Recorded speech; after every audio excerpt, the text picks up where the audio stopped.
চিন্তাধাৰা সুখবোৰ ক'ত পায়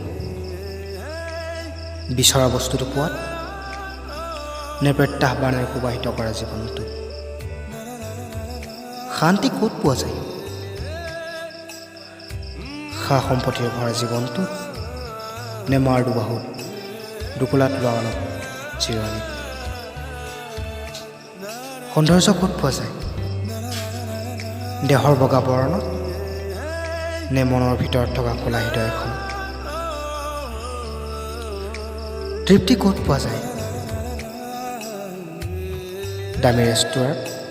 এচি ৰুমত বহি লোৱা খাদ্যৰ সোৱাদত নে ফুটপাথৰ কাষত থকা দোকানখনৰ 5 টকীয়া ৰঙা চাহ কাপত হয়তো এই সকলোবোৰ প্ৰশ্নৰ উত্তৰ এটাই সেইটো আপোনাৰ চিন্তাধাৰা ৰঙে গুলজাৰ আশাৰে জোৱাৰ বুকুতে তুমি বাৰে বাৰ যুগে যুগে বৈ উজলি নুৰক প্ৰণয় কাহিনী আমাৰ